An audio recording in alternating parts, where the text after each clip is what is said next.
Fanalysis combines the data made popular in fantasy football with the latest sports betting trends to find you the sharpest angle. And for that, we bring in the lead betting analyst from Pickswise, Jared Smith. Jared, man, week 5, this season is just flying by right now, isn't it? Yeah, and you know, it's funny because we get to this point in the season and we think we know what these teams are, but we really haven't gotten to the meat and potatoes yet. October, we start to get really into it. And in November and December, one of my co-hosts used this word this morning, and I'll use it with you too, big boy football. Yeah. That's when we figure out when the teams actually become playoff contenders. So we're still kind of in that feeling out period, but we've got some data points to bank on. Yeah, at least we have some empirical evidence here to decide which teams are good plays. So let's start with the plays that you like this week. The Bucs are giving 8 against the Falcons. Atlanta's on a 2-game winning streak. Tampa's on a 2-game slide. Which way are you leaning on this one? And the Falcons are 4-0 against the spread, the only team in the NFL undefeated against the spread at this stage of the season. But listen, this game is all about one man, Tom Brady. And I know you've seen his name pop up in the headlines a lot this week for off-the-field things. I don't know if that's going to be much of a factor on the field. I actually think it might not only galvanize his teammates, but likely focus him a little bit. He'll use that as an outlet for escaping from all of the negative headlines he's seeing in the press about his personal life this week. But he just owns the Falcons. We all know about the Super Bowl. That's the main course. Down 28-3. Patriots come back to beat Atlanta. But even with the Bucs of late, well, undefeated against the Falcons in his career, 9-0 straight up. That includes some games against the Patriots and a couple of seasons of data, of course, with the Bucs. But 8-1 against the spread. The only loss against the number for Tom Brady to this Falcons team was a couple of years ago when the Bucs were down 17-0 at half. Yeah, they came back and scored 31 in the second half, won the game by 4.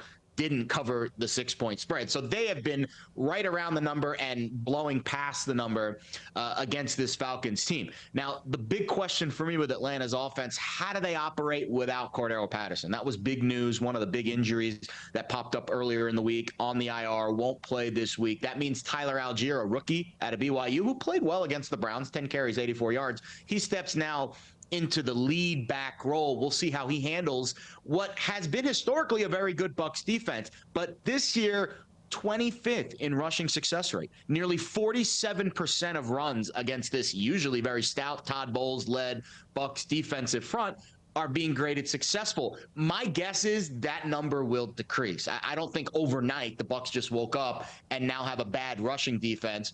I think circumstances in the first few games maybe lended. You know, the Cowboys with a really good offensive line in week 1. The Saints, same thing. They run the ball really well. You know, now we're starting to get into the meat of this schedule, and I just don't see the Bucs being a bad rushing defense. I think this is a get-right spot for that defense. Marcus Mariota's production and efficiency has decreased every single game through the first 4 weeks. More of this Arthur Smith offense now on tape. Todd Bowles and his crew, I'm sure, will be digesting that tape. This just feels like a really bad spot for the Falcons. And on the flip side, a good spot for the Bucs. This line was 11.5 over the summer. Now it's beneath single digits. I feel like it's a play-on situation for Tampa Bay. One thing I do want to bring up to counter that is the fact that, I mean, this Falcons team still ran for 202 yards last week against a Browns defense that is really good against the rush. However, if you start looking at the numbers and you start trying to play this game out in your head, you really do have to target Tom Brady, because his quarterback rating when he has no pressure, has a clean pocket,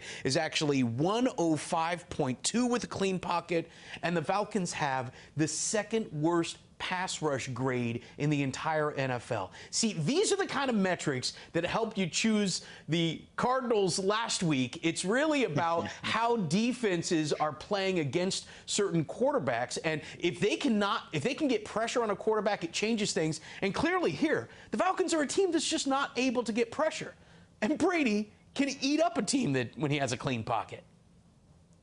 You 100% Nailed it. And again, last week it was the Cardinals bringing a lot of pressure against Baker Mayfield and his inability to handle that. Kind of the opposite this week. The Falcons' inability to generate pressure. You must be reading my notes because literally I'll read you verbatim in my notes. Falcons terrible at generating pressure, middle of the road blitz team, but last in pressure rate at 11%. So what does that tell me? They're bringing the blitz at an average rate in the NFL this season, but they're generating a terrible pressure rate. So they're bringing pressure, but they're not generating pressure. That's bad news in the back end for that secondary. So I think, that, again, this just feels like, and I know we're going to use some of the numbers to back it up, but when you step back and you look at the big picture of the NFL, Tom Brady and the Bucs are not a 500 team. Like, this is a team when healthy, and by the way, they're getting healthier. All of their key offensive players not on the injury report this week. Some still nicks and cuts on the defensive side. Akeem Hicks being out matters, but again, I don't think it matters as much against a Falcons offense that is without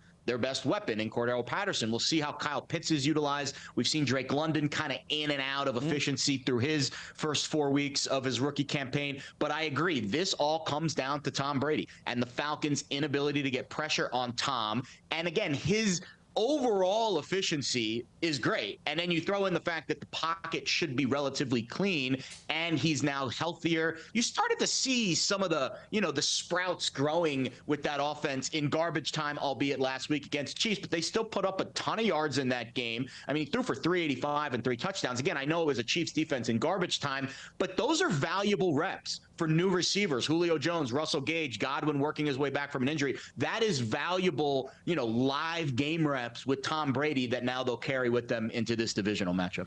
And I know that people might think that it's great to watch a show where two guys are constantly arguing with each other, but the fact is we are both reading the same stats and we're both digesting that information in the same way. So there's a reason why it's a little simpatico here, where we're on the same page. The Cowboys and the Rams interest you, but not in the traditional way. You're looking at the first half total. Please explain, sir. Well, usually with totals, unders in the NFL have been very profitable this season. I think it's about 56, 57%, somewhere in that range. It's been a profitable trend. If you watch the Thursday night game between the Broncos and the Colts, you can kind of glean why. Yeah, I need another. I took a shower after the game. I might need another one before we get into the Sunday slate, just to clean off the stink of what we're seeing at the quarterback position. Now, this particular game, I think we've seen some pretty positive things from the quarterback position on Dallas's side. Cooper Rush has played well. Top 5 quarterback, EPA plus CPOE, expected points added, completion percentage over expectation on early downs. And what have we talked about before? Early downs is more predictive of how well your offense is really playing. Because if you do well on early downs, then you set yourself up for third down success. And that, to me, is how you move the ball, matriculate it down the field, and score points. Now, the one thing I'll say, though, about this game, the offensive lines really concern me. And not only that, on the other side, the defensive lines for both teams are as good as it gets. The Rams have been had in the secondary. The Cowboys can be a little leaky in the secondary, too. I am worried about some fluky plays or some late drama, which is why we're going with the first half under here. But Micah Parsons might as well just make his bed in the backfield against this Rams offensive line. The Cowboys have the highest pass rush win rate this year. We talked about it on prior shows. Micah Parsons has more pass rush wins than some entire teams do this season, and the Rams just lost their key cog in the middle, center Coleman Shelton, who's out with a high ankle sprain. So the Rams offensive line already wasn't playing well heading into that Niners game. They gave up 7 sacks. Now they lose their center, the guy who calls the signals in the middle. This just is not a good matchup, I think, for this Rams offensive line. On the other side of the ball, I think Matthew Stafford, I think Cooper Rush can move it effectively. I think he's proven that he is at least capable in this league. But this is a different element. You're now facing Aaron Donald and a Rams defense that's been kind of maligned, and I think still has some really good pieces in the back. I could see this being the Cooper Rush game where we see a little regression from his very positive start filling in for Dak Prescott. So 21 felt like a very fair number in the first half. If you want to go under 43.5 for the game, we saw some sharp money in some of the shops here in town. Take some under bets as well. Came down from 46, 45, and now we're kind of sitting 43, 44. So I think this is going to be a game where the defense defenses control the line of scrimmage. Well, I think you're absolutely right. I mean, the Rams have one of the best run defenses in the NFL, and we see exactly how stingy Dallas has been defensively. They haven't given up more than 17 points all season. But is that this brings up a really good point as to why we're not just looking at over-unders or spreads or even alternate lines on the teasers. You can, I guess, you can look at games even in first halves, in first quarters, by every play, by every series if you want. But first half total seems to be something that more people are starting to target nowadays. You get a better idea as to the predictive measure of things. I love the first half, and I'll be honest, first quarter totals as well. The reason that I like the first quarter, sometimes you get the hook, which helps. In this case, we don't have the hook. But also, teams have very little to no sense of urgency at the end of a first quarter. For example, it's first and goal at the 5. There's 40 seconds left in the quarter. Run straight into the line of scrimmage. Guy gets tackled at the 3-yard line. Clock runs. In the end of the first half, teams would be rushing to the line of scrimmage to get the next playoff. In the first quarter, we'll wait. We'll see on the end of the, we'll go to the other end of the field. So that's an extra little added value boost to betting a first quarter under. Now, in this particular case, in all particular cases, you get a lot more leeway in the second quarter. The second quarter total is usually at least a field goal or more higher than the first quarter total. In this case, the first quarter total is about 7 and a hook, and you're getting, again, 21 for the first half. So you can see kind of the difference there. But again, motivation is always important when you're handicapping bets because the sports books can't always factor in motivation to their number. It's based off derivatives and algorithms and stuff like that. So that's where you can maybe find some hidden value. In this particular case, I'd be fine with playing a first quarter under as well, but we decided on the first half because Cowboys and Rams combined 7-1 to the first half under this season. Not a bad nugget for you. See, this is why I like in-game betting, because you can take a look at what a team has done in the first series or the second series, and you get a better idea as to how they're going to be defended. One of the other things that you love to do is the teasers. Now, this is where you can move the line in your favor, but you have to pair it with 2 games. One of the games that you're choosing for this week's teaser is one that you've already talked about in the Buccaneers, but the other game you're looking at is the Commanders. What interests you about that game? Yeah, let's dive into this Commanders game. So you had to take a deep breath before taking that dive. It's not pretty, Steve. This is not something that I'm gonna write to my parents about and write home and brag about to my friends that I'm betting on the Commanders this week. This isn't going in your diary tonight? No. It might hurt me in a sense. But to me, you look at the Titans, and let's start with the Titans part of the handicap, because yes, we're betting on the Commanders, but there's a play off of the Titans here that I think is important to mention.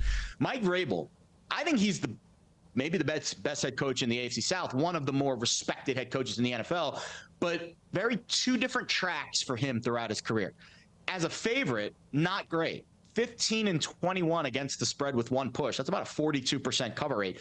Compared to as an underdog, he's 20-12 against the number, which is over 62.5%. In the betting world, 62.5% is like a get-rich-quick scheme. So I think when you look at Vrabel, and it makes sense if you think about his personality, chip on his shoulder, aggressive, tough-minded, suits the underdog style a lot better. When his Titans are expected to win, they sometimes play down to their competition. So that's something to keep in mind before we even get to the Commanders part of this handicap. Now let's look at Washington.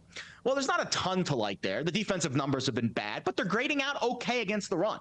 6th in DVOA against the rush, 1st in success rate. That's great news. You're facing Derrick Henry. That should be your primary concern on defense. On the other side of the ball, I don't love what I've seen from Carson Wentz, but we talked about Scott Turner's ability to turn up the volume a little bit with this offense now that he's got Carson Wentz and not Taylor Heineke or Ryan Fitzpatrick, who don't really, suit the quarterback mode of being able to push the ball down the field. And then, oh, by the way, Brian Robinson Jr., very talented running back, physical, aggressive running back, comes back this week from that very tragic gunshot wound that he sustained in the offseason, and he only needed about a month to recover. I think that's going to be a big emotional lift for this Commanders team. So we're getting a team that nobody wants to bet on. We're getting them through 2 key numbers as a home underdog in a low total game. I know it's ugly, but it suits the teaser model that we have set forth in this season and in prior seasons. And I just think it's a good spot to jump on Washington. And does it concern you at all that Washington is averaging 9 points a game in each of their last 2 games? And they had a nice start to the season, but boy, they have really crashed down to earth on the offensive side. But I guess if you're getting those 8 points, you know, maybe you can looking at a backdoor cover here. Absolutely concerns me. I think the Washington offense is the most difficult offense that I've watched this year in terms of frustration level. And I guess Denver's on the list. You can put Matt Ryan on that list too. What we saw, you know, with this Thursday night game was really tough to watch. But I think when you overall take a picture of Carson Wentz, it's tough to bet on him. It's a frustrating bet every week. But the numbers speak to me. And sometimes you bet numbers, not teams. And I just don't see the Titans winning this game by 2 scores. So I think getting the tees through both key numbers in a low total game, I keep, hammering that point home. But more often than not, you will win long term in the NFL if you can pick your spots right in those scenarios. Home underdog through 2 key numbers in a low total game. It's ugly, but the ugly dogs need love too, Steve. I love that advice that you just gave. You bet numbers and not players. And that's how he sees the best bets and the teaser of the week. So make sure you check out our other segment on the Jets and the Giants coming up as well. For Jared Smith of Pickswise, I'm Steve Overmyer. This is Fanalysis.